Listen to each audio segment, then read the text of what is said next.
Basically, you can have an English newspaper, Mm-hmm. have AI translate it to an indigenous language with an indigenous accent, and you can broadcast that on the radio. Exactly. So you can have a radio school, basically, if the Exactly. government wants it. Exactly.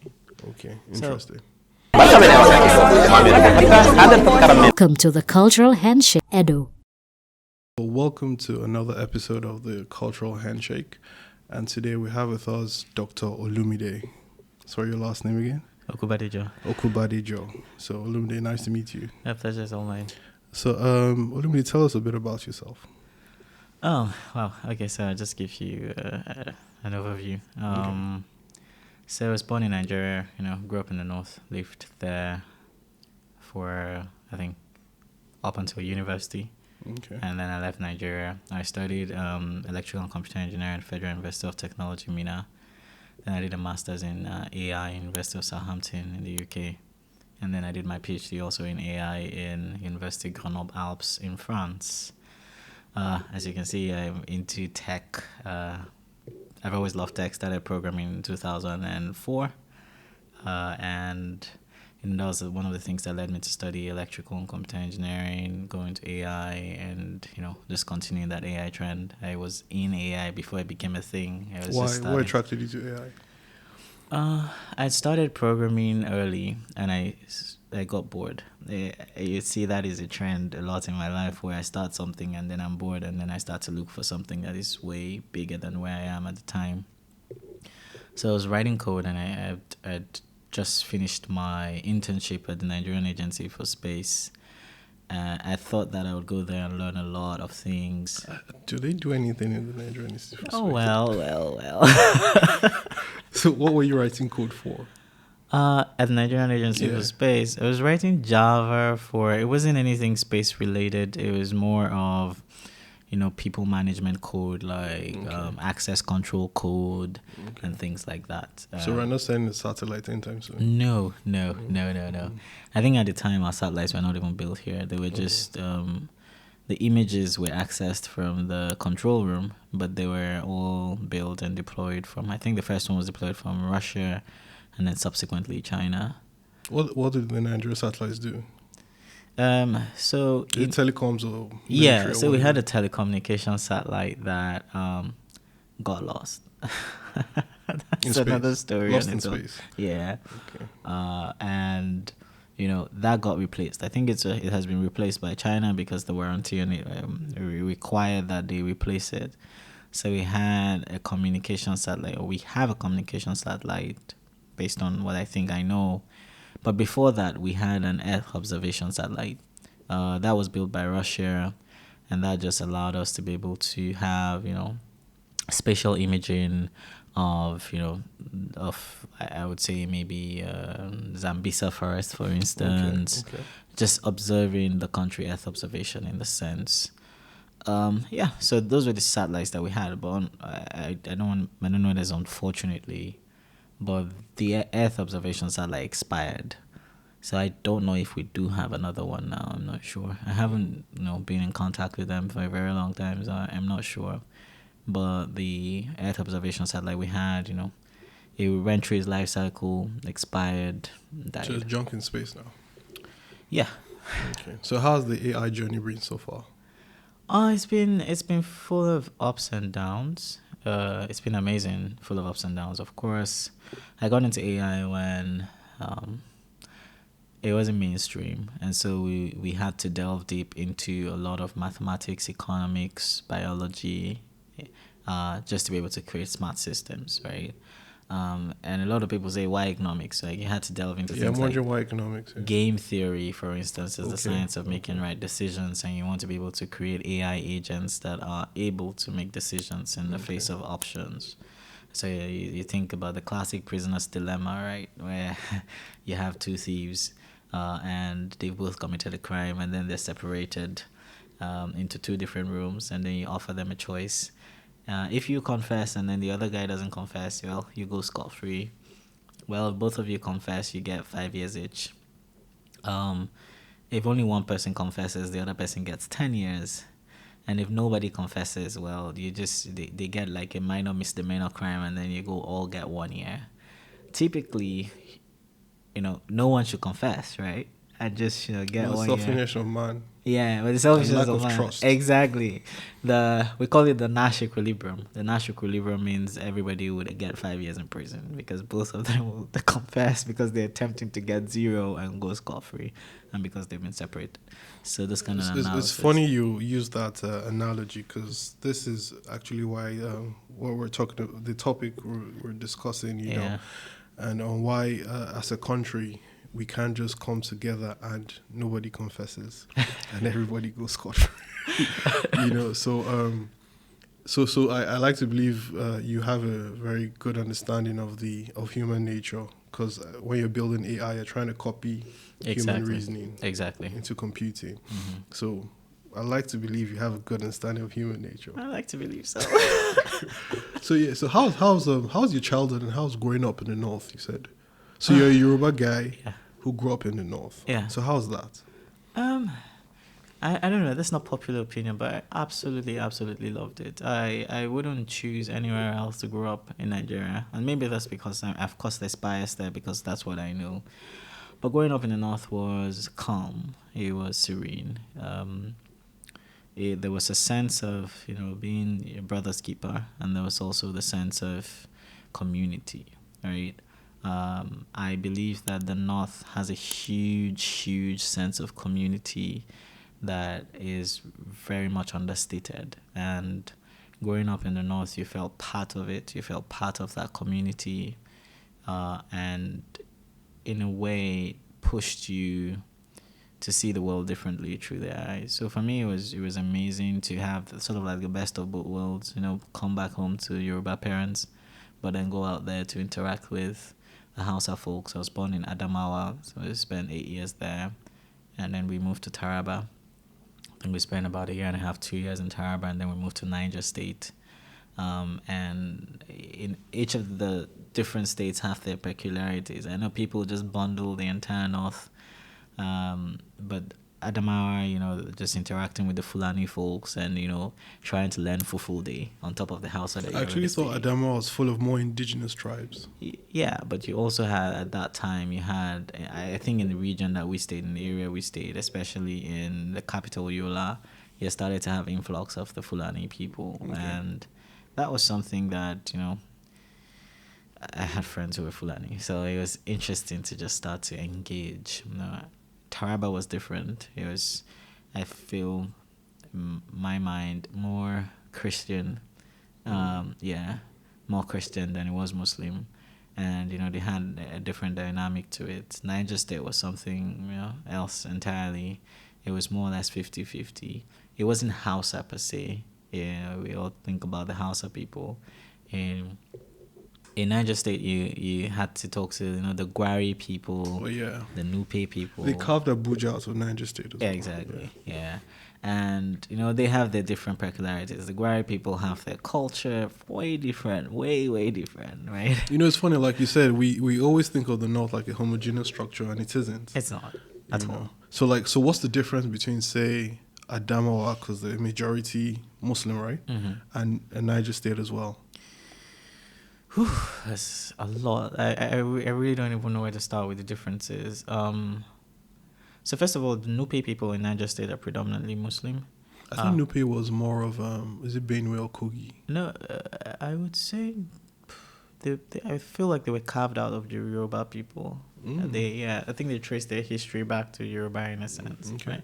Okay. So the Nupe people are more, I don't want to say, they're very, it feels like they know what they want. They're very bold.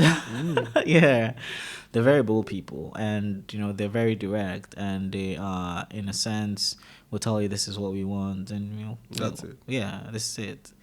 The Gwari people are very, very cultural in a sense. They value their culture so much, and their culture is even built around farming yam. So even if you have a very rich Gwari man, he still has a yam farm, and it means a lot.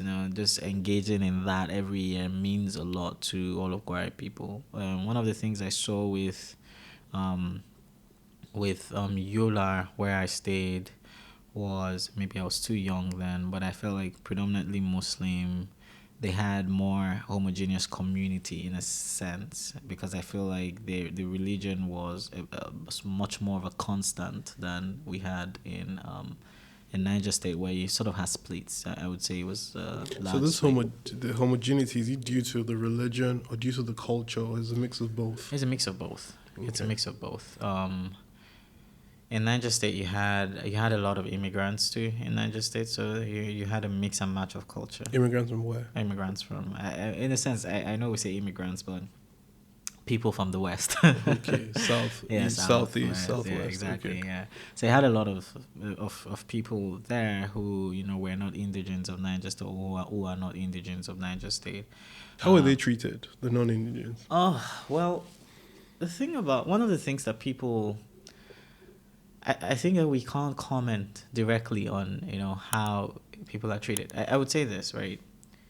There's a way you're treated when you integrate, and there's a way you're treated when you don't integrate. Okay, understood. Yeah. So so there was a integration of the people that moved and lived there. Yeah, there were people that did integrate. There were people who, learned over time to integrate with them, to appreciate their culture, and to, try to emulate their culture in a certain way when they're around them. So once you do that, you're fine. Once you do that, you're fine. It's just Do like they a bring French you man in? too. They sort of bring you in, although you still get a sense of being different, right? But they do bring you in a sense. So you start to have these conversations. They appreciate the fact that You're making that effort. You're making the effort. Okay. And that is one thing that I see that is a constant, especially in the North. Effort goes a long way. If you make an effort to understand and validate their culture and their beliefs in a certain way, then they can be the most hospitable people that you've ever encountered. A lot of problems come when people treat their culture or their religion with disdain. Now the response is not measured. The response a lot of times is way greater than the crime. Why is that? Well, I would say that. Let me see why. I can't say. Maybe it's cultural. Maybe it's the need for defense. Maybe it's the need to it's the need to feel validated in a sense. But I don't know. I really can't say. I would say that historically, if we look back, for instance, the Fulani people, have had, not in a bad way, a violent thing to them. Mm-hmm. So, for instance, you want to get married, you get beaten up, you get flogged. And so maybe that's a way to respond. Maybe that's the way that they want to respond. So are they like culture. A warrior culture or something? They are a warrior culture. Okay. They're a nomad warrior culture. They have that in them, right? So if you do that in front of a Gwari person, nothing is gonna happen. They're just gonna be like, okay, you're out of your mind, you're out of your depth. I'm not really going to respond. But there are warrior cultures within the North that have retained that. And you have them from from the Borno Empire, being passed down, and over time, I think being mixed with religion, the need to defend. Right? Okay, because I was gonna ask eventually, you don't really have that in the Middle East in some places where somebody blasphemes or somebody does something, and the violence is the escalation of violence is ridiculous. You don't really have that. Yeah. And let's not forget that, the amount of years that has passed from, the point where they were actual warriors, going around defending territory, defending beliefs, is not a long time ago. My father always said that in Nigeria, it's not too long ago we left the bush. Exactly. So some behaviors where you're like, oh, this is uncultured, this is that. I said, 50, 60 years ago, we're still in the forest. Exactly. Defending ourselves against 100 years ago, we're half naked. Exactly. Yeah. And this is not long ago, and some of those things are still passed down over the years. And in a sense, you need to defend your territory, you need to defend your religion, you need to defend yourself. Someone external is trying to come and rubbish you. Defend yourself, and then that has carried on over the years. And so when I think about people thinking about how to mitigate this, I would say you need a reorientation, not from a religious perspective. I feel like the solution is more cultural than it is religious. Okay. So yeah, so you have a PhD in AI.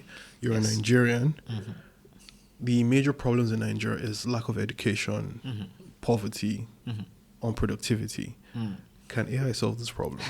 Because, for example, like in the north, I know I know northerners are just, you know, a lot of people say, yeah, the number of out of school children in the north is ridiculous. It's like, is it 80% in some places? Mm-hmm. So, how can AI as a tool be used to not only train teachers but educate people in Nigeria as general? Okay, so that's a hard one, but I'm gonna take it piece by piece.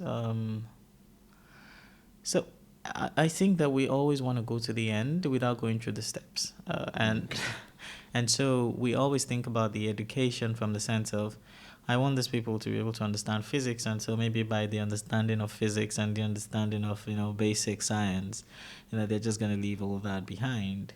But I don't think so. I am of the opinion that they have to be brought into the conversation. Now, what people don't understand is sometimes the conversation in the north is siloed.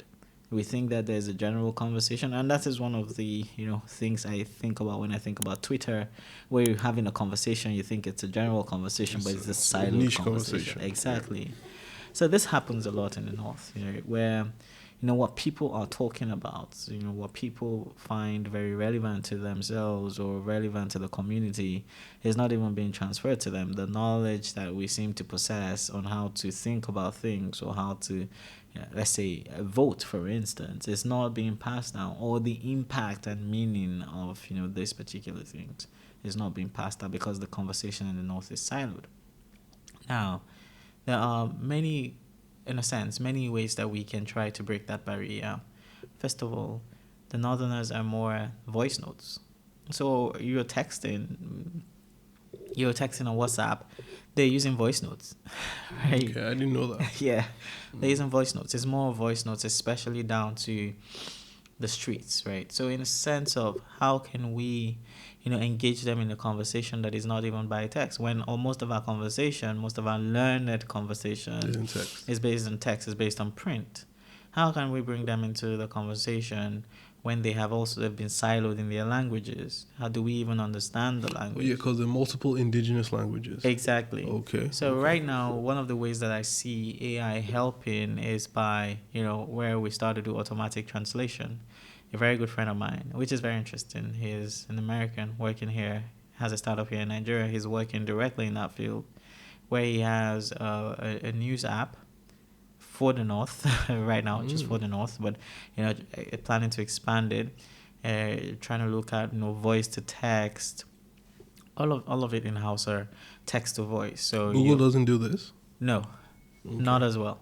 Right. So right now, all the news apps, it's very difficult to see something where you have news generated in Hausa being read to somebody in Hausa, and their voice is taken, and then the person maybe responds to it, and you can have a voice text conversation, even without actually, and then the person retains the culture of using voice notes and listening to voice notes. It's funny you said this, because the intro to this series, it's a mix of Fulfulde, Kanuri, Yoruba, Efik, Igbo, and I was looking for indigenous Hausa languages on YouTube, and I couldn't really find any. So, like you said, it just means information is not being delivered to certain parts of Nigeria. Exactly. Because of a language barrier. Exactly. They are completely cut off. A lot of it is completely cut off. And let's not forget that this is a super large land mass we're talking about. Niger State, I don't know if but they should be, is the biggest state in Nigeria. And the land mass is just, insane. And you have people all over Niger State. People only know of Mina. What about Wushishi? What about Shiruru? What about all of those Kontagora? And they all have indigenous languages. They don't, but they all have maybe a variant of Nupe, of Gwari, but they all have their own overarching culture that is directly to them. How do we reach out to those people? So in the sense of, bringing them part of the conversation, making them a part of the conversation we're having, I feel like AI can help translate to them, not just in their voices. For instance, you have a Google doing Hausa translation, you have this robotic voice, right? When a Hausa person hears someone speak in the accent that he understands, he knows that, you know, this person feels like a part of me, he's more inclined to respond and listen to, you know, what the person is saying. We can do automatic accent translation, you know, where we make them comfortable by having them listen in accents that are, you know, predominantly their accents. This was work that I had done with Tejumade and a couple of other friends in, I think, 2020, 2021, where we're working on accent, you know, transfer, where, you know, we could convert a Yoruba accent to a Hausa accent to an Igbo accent. And, with AI. Yeah, and somebody could just, you know, listen to the same This piece is how of news. deepfake does it, right? Yeah. Okay. If someone can listen to a piece of news in the accent that they like. So basically, you can have an English newspaper, have AI translate it to an indigenous language with an indigenous accent, and you can broadcast that on the radio. Exactly. So you can have a radio school, basically, if the government wants it. Exactly. Okay, interesting. So, that entry point, as you can already see, has opened a lot of doors. Education has opened a lot of doors, communication, you know, social interaction.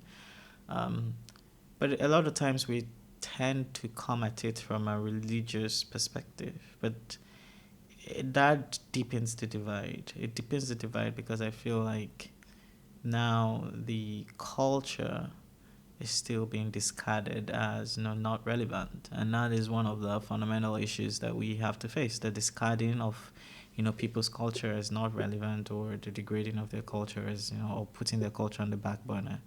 But I feel like with AI we can start to say, how do these people do things? How do they learn? How do they communicate? How do they talk? How do they access healthcare? How, you know, how is it? But like you said, if they're siloed, we've explained how you can give them information. How do you get the information back when they can't even afford smartphones? How do you acquire that information to make these decisions? I think this is what people think. I think because this is not just a North thing. This is across Nigeria. Yeah. So the thing is, people have phones, right? Right. Not necessarily smartphones, but people do have phones, right? We tend to think about this as, you know, a problem that we can solve in a day. We can't. So let's bring in the time element to it. It's something we think about when we're solving a problem in computer science. Is it a spatial problem, or is it a spatial temporal problem? This is a spatial temporal problem, which means that it has to be solved over time. The thing about it is, with people getting more information, it means that they're going to want more at some point, because the field or the understanding of what is possible is increased.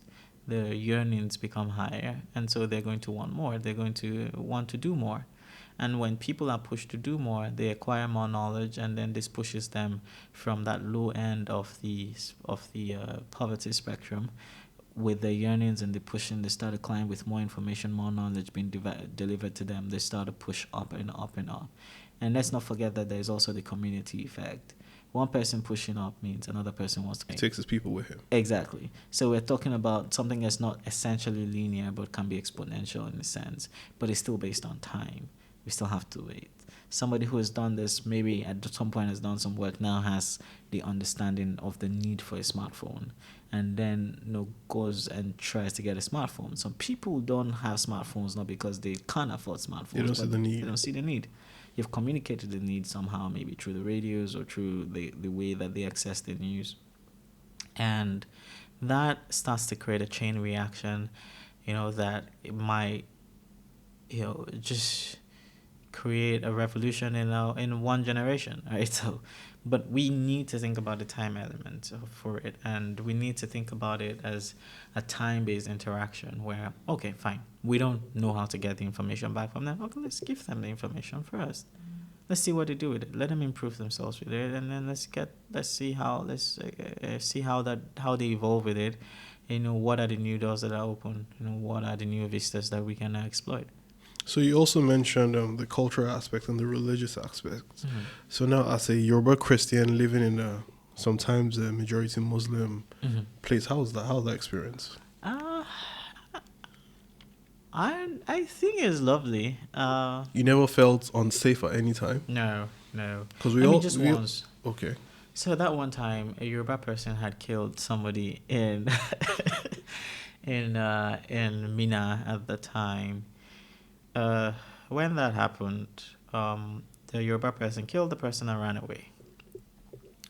The people were pissed off and angry, and then it was a Friday, and then when they went to mosque, and after that, it just kept boiling over and over and over, and it was like, oh, yeah, right now we're gonna kill this Yoruba people. All right, so a subsection of people went out and said, yeah, we're going to retaliate because they killed one of ours, and then they justified. So when you say subsection, this is not a general field. No, it's not a general field. It's just a group of troublemakers. Nothing is ever a general field in the North. The news makes it sound like, oh, everybody has decided to go and kill. Everybody is killing, but you're talking between 1% to 5%. You're not talking about the entire population here.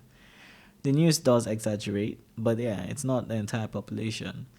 So you had a bunch of troublemakers say, okay, we're going to get them back. And so they went ahead. That day was very unsafe for Yoruba people, even more so for Yoruba Christians, because the person who had perpetrated the act, in quote, was a Yoruba man and a Christian person. But I had friends. And after the mosque, a friend of mine called and was like, hey, this is what's happening, man. It's a move. Protect yourself. So how do we stop?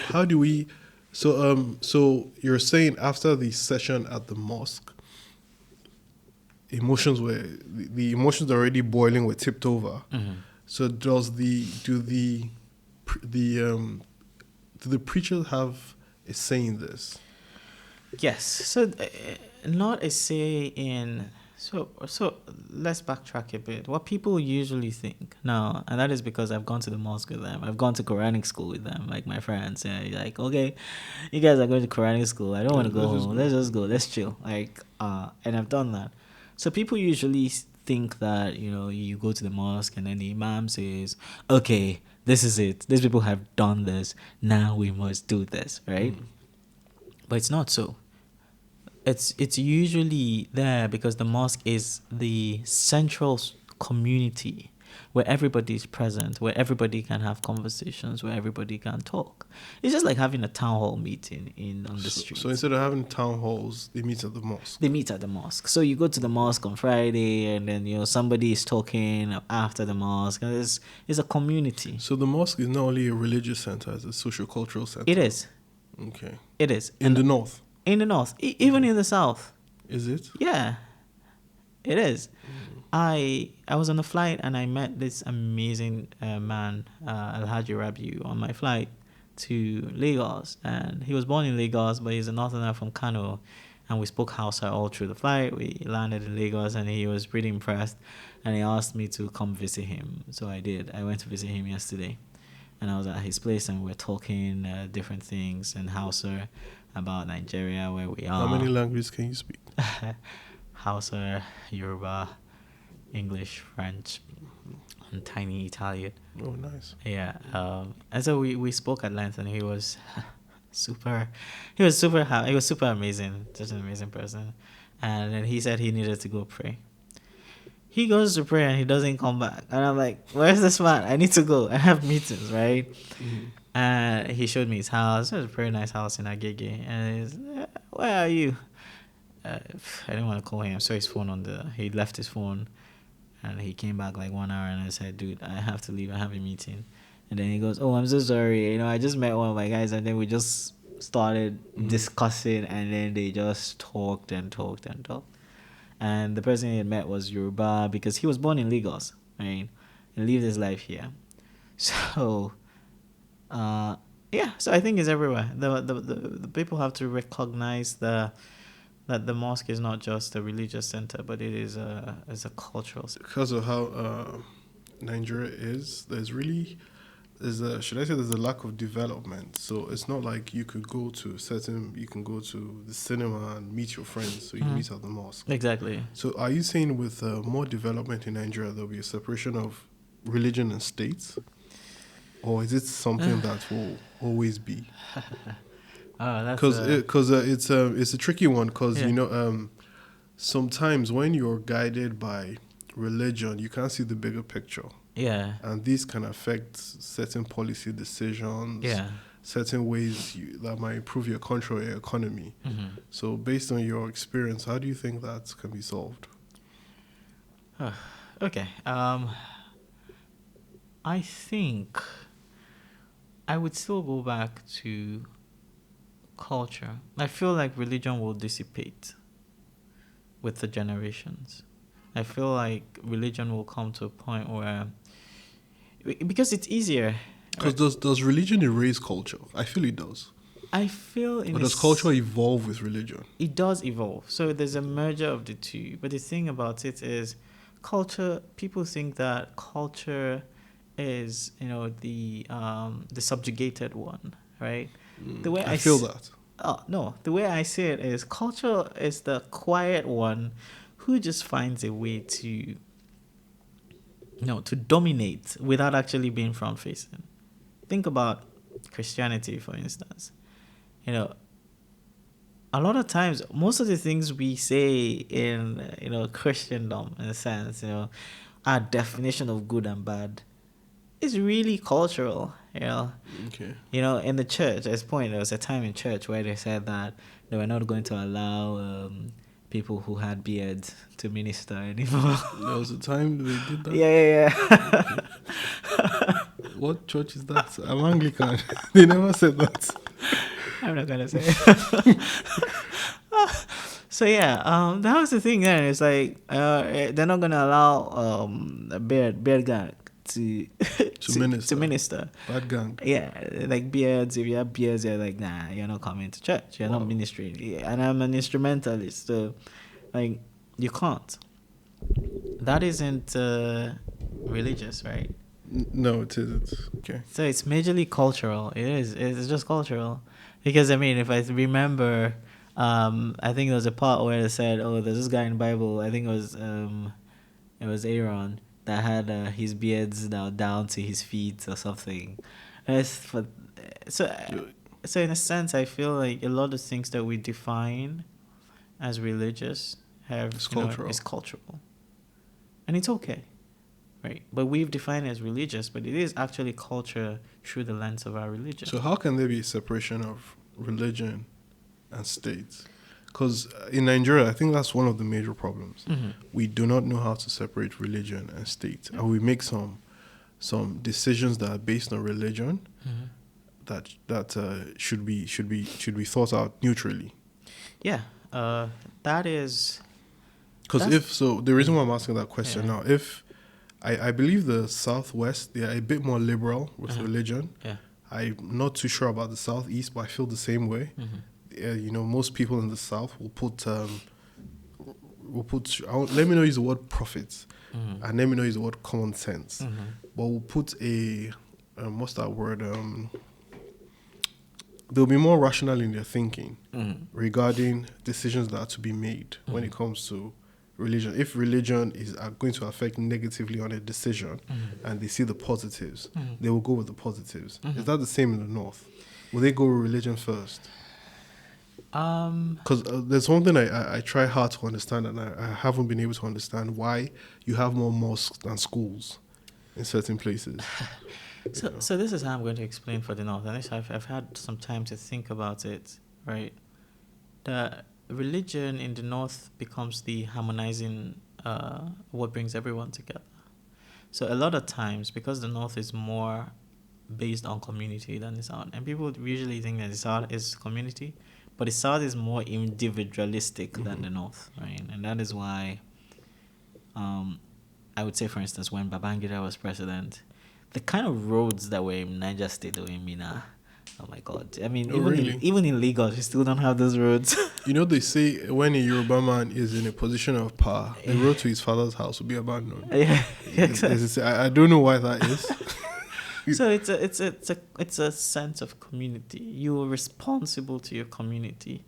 And I don't think that should be rated. I feel like that should be celebrated. I feel like if we had... Why does Switzerland work so well? Why does it work so well? Switzerland works so well because it's a bottom-up government, right? You don't know who the prime minister is, but you know who the person leading your street is, your constituent, right? Your constituency. You know, you guys live on the same street, attend the same community center, attend the same church or whatever. They live on the street. The kids attend your school. That person cannot just wake up and steal money.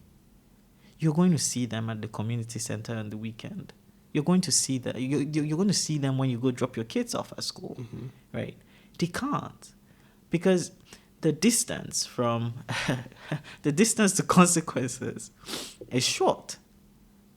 You are responsible to appropriate funds for your immediate community, and in a community-based system of government, the community understands that you are responsible for them. You are directly in touch with your community. They know who you are. They know your house. You know who they are. If you do mess up, oh, well, you're in the community with them. Your own kids don't get to go to good schools, right? So in the North, you have that sort of partial system that is approaching that. But this time around, the community center is the mosque. The community center is the religious center. And so if somebody from your mosque is in the position of power, the trickle-down effect. It is. Everybody. Exactly. There. Think about, people said nepotism when Buhari was president. I don't want to say yes or no, but one thing I know is that Fulani people enjoyed. Fulani people were well off, right? It's community. So how do you extend that to the rest of Nigeria? How do you let the average northerner feel like the rest of Nigeria is his community? And how does the reverse work? If a Yoruba person is there, you see Nigeria as your whole community. Same thing with the Southeast. What do you think? That's what they wanted to do with NYC, right? Yeah, I was going to ask that question about NYC. But I personally feel the NYC system, it was, the intentions were good.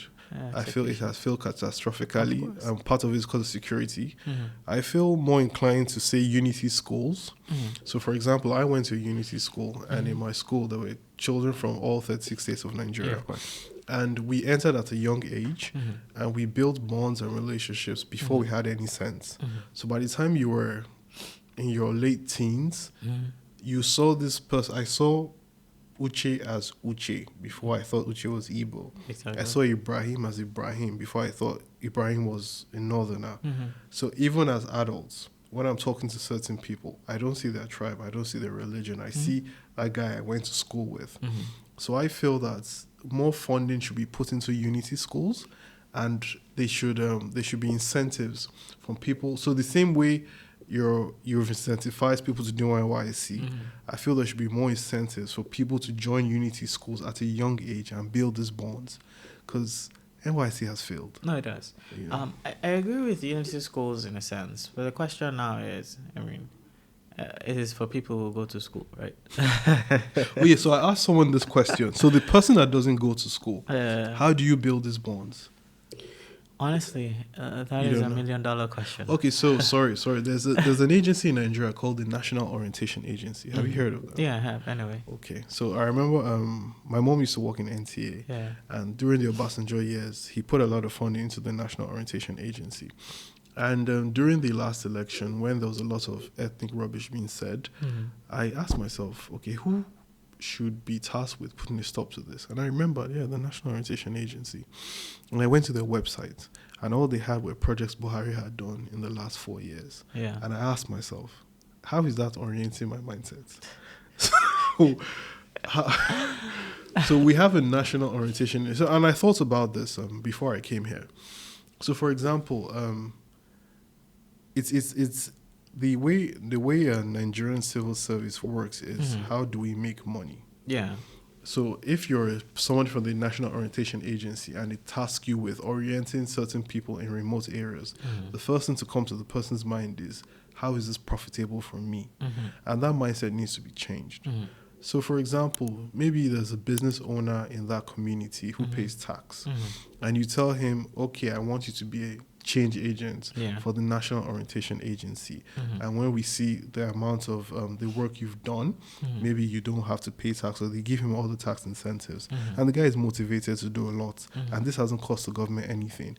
So there are ways to go about it. It just shows that people actually don't care.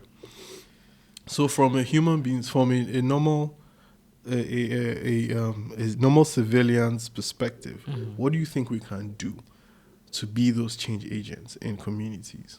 One of the things, because you've had quite an experience. Yeah. Okay, so let me tell you a funny part. When I got to Lagos for the first time, I was like, what is this? Madhouse. I was like, jeez, what is all this? I can't live here. Like, so everybody's my mom's so a angry. Lagosian. My mom's a Lagosian. I was born in Lagos. Lived all my life in Lagos. I can't live anywhere else. I went to Ilorin and it was so quiet. I actually thought they was probably going to kidnap me for rituals. Why is this place so quiet? I was uncomfortable. Yeah. I went to Port Harcourt and I saw the madness. I said, yes, this is similar to home. I'd come back from school, uni, and I wanted to buy yam, and I went to the market, and then the yam seller was an Arsenal fan, and we just talked about Arsenal, how they're disappointing. I've been an Arsenal fan. It's in Lagos. No, in Niger State, and I had like 1 hour. No, in the market, just sitting down chatting with the yam seller, and I just wanted to buy, I think, 2 tubers, and he was like, no, I don't want to take this yam home. Just take 5 for the price of 2. He's like, okay, yeah, just take it. Right? And I was like, fine. And I think it was the first time I was in Lagos. I went to the market, and I think I was trying to price something. Something kind of conversation you have with a malam in the market. It's like, oh, malam, come on, bunga for like, well, don't be a 5 naira. And something is 10 naira. It's like, I'll pay 5 naira. He will be like, no, I bought this. He give you the story, but in a very nice way. In Lagos, they're almost insulting me like, bro. Shit, you're okay. Are you okay? I mean, you're already or something. Everybody's angry. Why? I just said, if it's not okay, you just say it's not okay. So the thing is, I feel like the only way to have the conversation is through the lens of what exists, which is the structures that exist. One of the problems with the NOA and our approaches to solve problems like this is that we've always tried to erode the structures and build new structures. NYSC was building a new structure. Even Unity Schools is building a new structure, a structure of schools, of course, but then that benefits people who go to schools. So how do we communicate this, but from like a cultural perspective, right? From more, for instance, the North. How do we communicate but have a cultural approach to it? What people know, what people understand, right? And one of the ways that you can do that, let's say, for instance, from Islam, is using the community. You have an imam from Lagos, go spend 1 week at a mosque in Sokoto. He's preaching in the mosque, and people see this man from Lagos. From Lagos, yeah. Saying the same things that their imam has told them, saying the same things, their same approach to life that their imam has told them. Somehow this instigates a new perspective to seeing that person.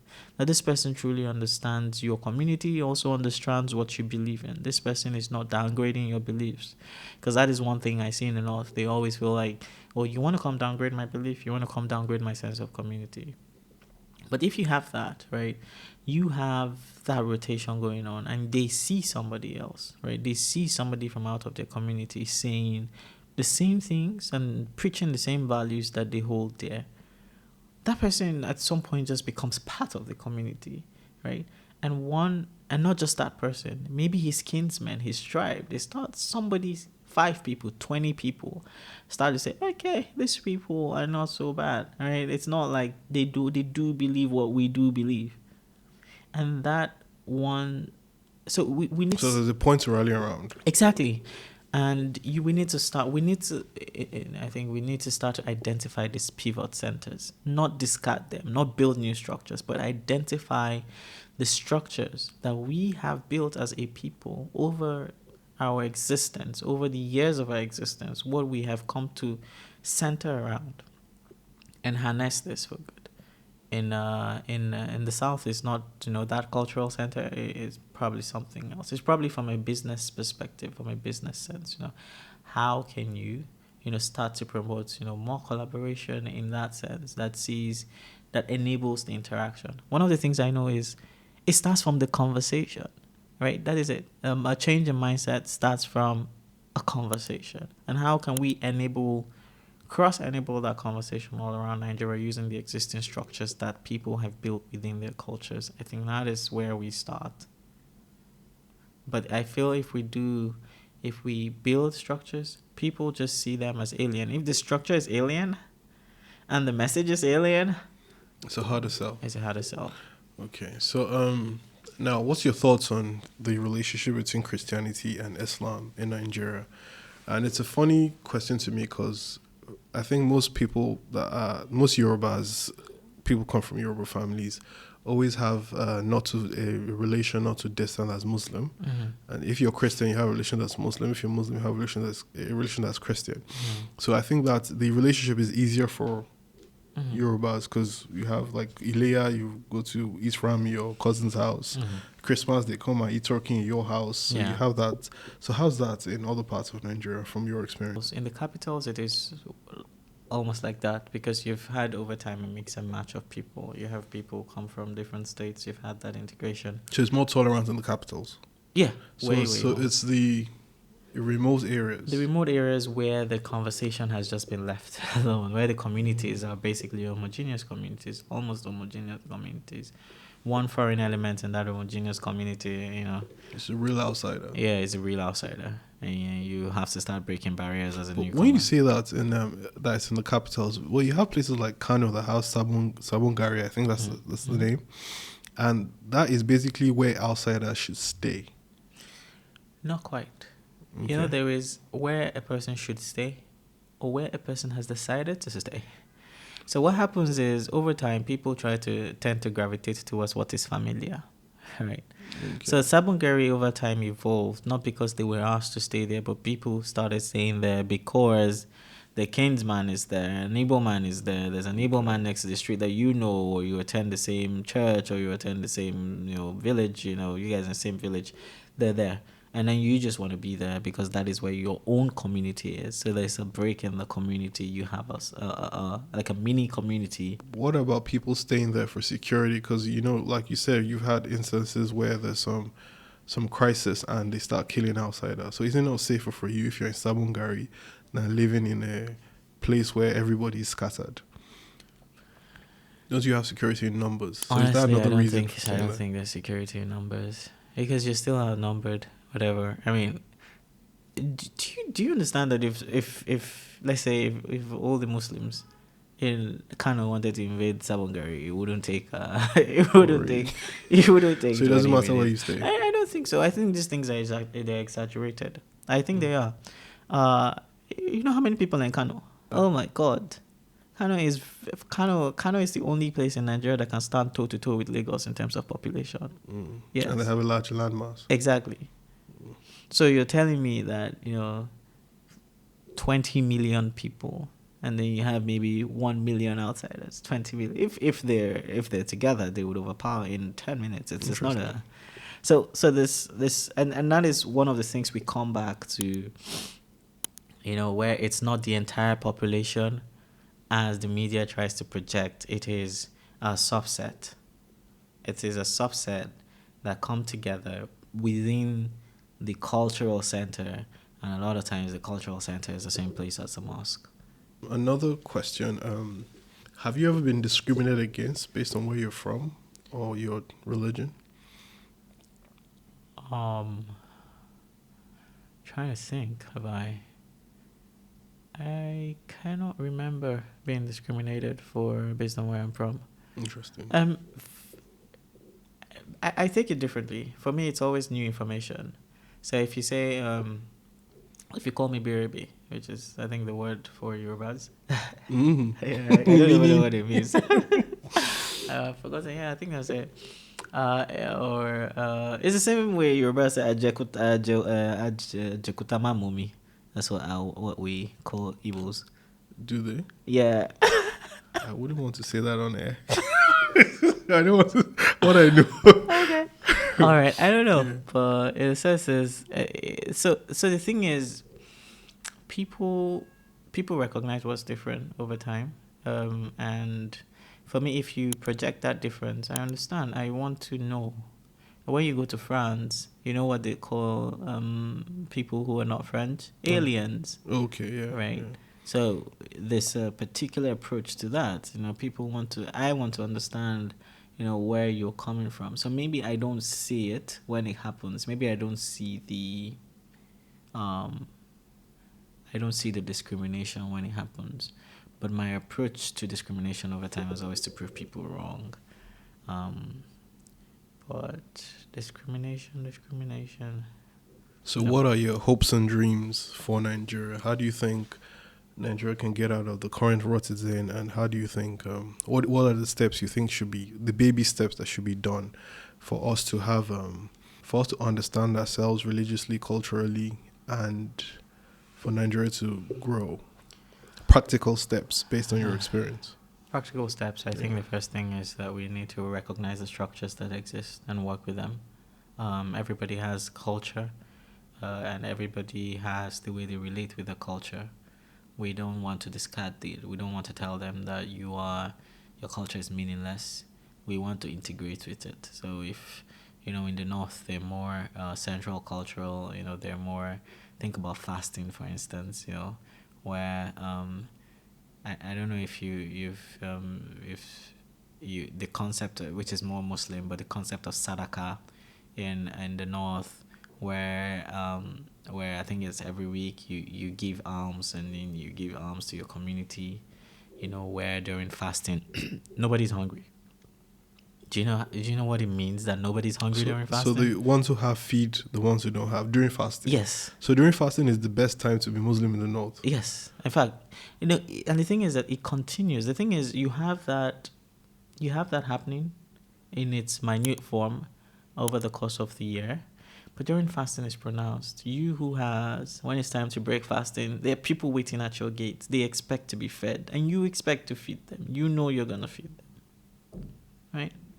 So that sense of togetherness and community is not something we should discard. It's something we should exploit.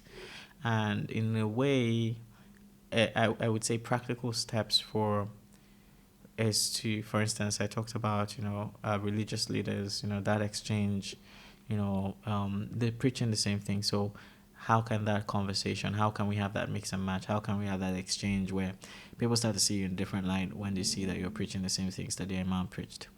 How can each person has to integrate? We have to have the mindset of integration.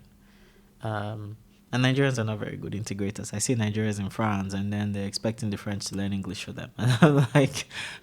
or you go to China, you're looking for jollof rice and something. Exactly. Yeah. And then you just want to stay in your bubble. I tell you, and kill and just, you downgrade their culture sometimes. So we need to, as people, as individuals, we need to start integrating, have our conversation. Have very open minds. Exactly, have very open minds. Try their food. Eat it. It's... Yeah, somebody goes to Sokoto and is looking for amala. Exactly. Go, have tuwo masara and miyan kuka, Say this is what you want to eat. You might, you start with that, and then you might not like it the first time, but one of the things that I know is that... It grows on you. When I go to France, there's something called the tata. The first time I ate it, I vomited. Yeah. I didn't even know it was what I was eating because it's raw meat. Mm-hmm. It's shredded raw meat. And then my boss was like, oh, you just ate tata, wow. I'm like, tata, raw meat, me. And then I went to the bathroom and vomited. But now, I can go to a restaurant and order it.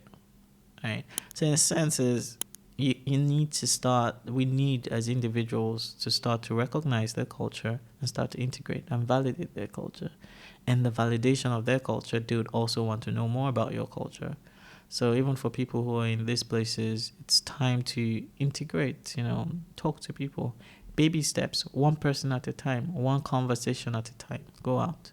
The household people on the streets, even in Lagos, and then, you might want to know, okay, tell me about Kano, tell me about Borno, what is it? What is it that you miss? Because they miss it. Tell me, what is the thing you miss most? And understand and learn more about that culture.